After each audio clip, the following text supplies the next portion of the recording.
Hey there, today we're going to read from The Outsiders by S.E. Hinton. I know this is a favorite of a lot of you.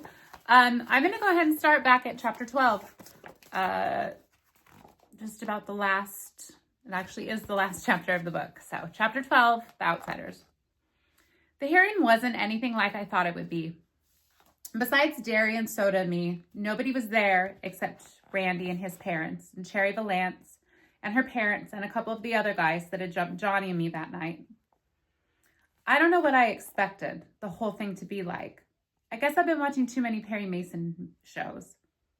Oh yeah, the doctor was there and he had a long talk with the judge before the hearing.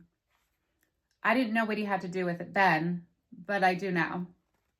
First, Randy was questioned. He looked a little nervous and I wish they'd let him have a cigarette. I wish they'd let me have a cigarette. I was more than a little shaky myself. Derry had told me to keep my mouth shut no matter what Randy and everybody said, but I'd get my turn. All the socials told the same story and stuck mainly to the truth, except that they said Johnny had killed Bob. But I figured I could straighten that point out when I got my turn. Cherry told them what had happened before and after Johnny and I had been jumped. I think I saw a couple of tears slide down her cheeks, but I'm not sure. Her voice was sure steady, even if she was crying. The judge questioned everyone carefully, but nothing real emotional or exciting happened like it does on TV. He asked Derry and Soda a little bit about Dally, I think to check our background and find out what kind of guys we hung out with. Was he a real good buddy of ours? Derry said. Yes, sir, looking straight at the judge, not flinching. But Soda looked to me like he was sentencing me to the electric chair before he gave the same answer. I was real proud of both of them. Dally had been one of our gang, and we wouldn't desert him. I thought the judge would never get around to questioning me. Man, I was scared, almost stiff by the time he did. You know what? They didn't ask me a thing about Bob getting killed. All the judge did was ask me if I liked living with Derry, if I liked school, what kind of grades I made, and the stuff like that. I couldn't figure it out then, but later I found out that the doctor had been talking to the judge about. I guess I looked as scared as I really was because the judge grinned at me and told me to quit chewing my fingernails. That's a habit I have. Then he said I was acquitted and the whole case was closed. Just like that. Didn't even give me a chance to talk too much. But that didn't bother me a lot. I didn't feel like talking anyway. I wish I could say that everything went back to normal, but it didn't. Especially me. I started running into things like the door and kept tripping over the coffee table and losing things. I always had been kind of absent-minded, but man, then I was lucky if I got home from school with both the right notebook and with both shoes on. I walked all the way home once in my stocking feet and didn't even notice it until Steve made some bright remark about it. I guess I'd left my shoes in the locker room at school, but I never did find them. And another thing, I quit eating. I used to eat like a horse, but all of a sudden I wasn't hungry. Everything tasted like bologna.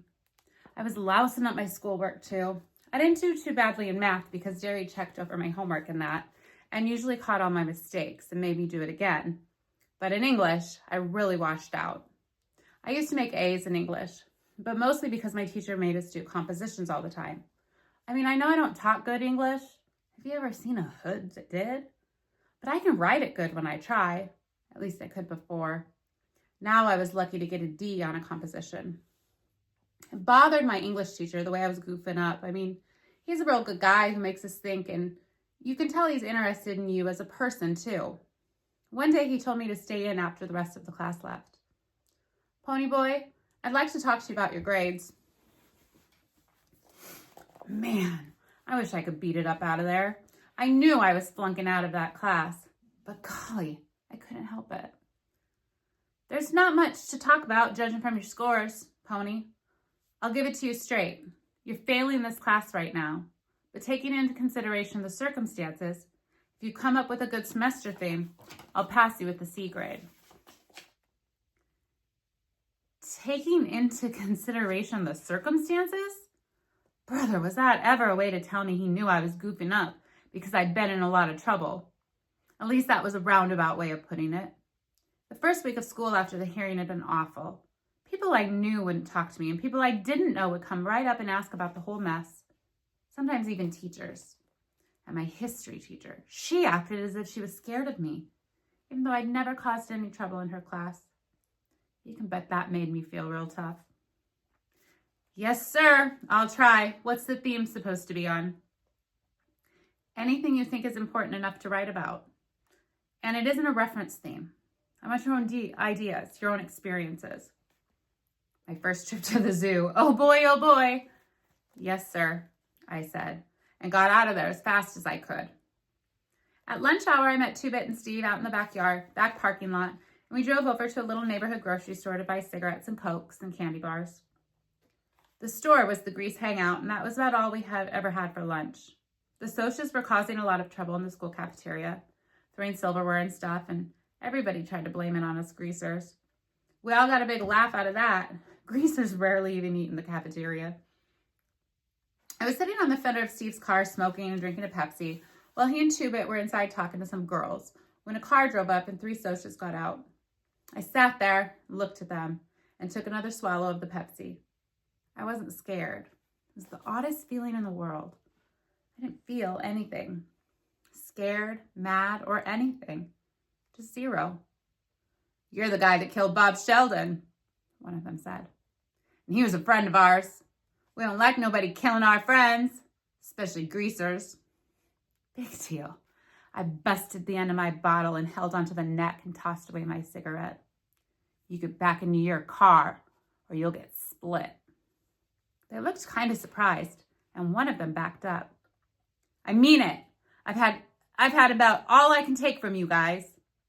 I started toward them, holding the bottle the way Tim Shepard holds a switch, out and away from myself, in a loose but firm hold.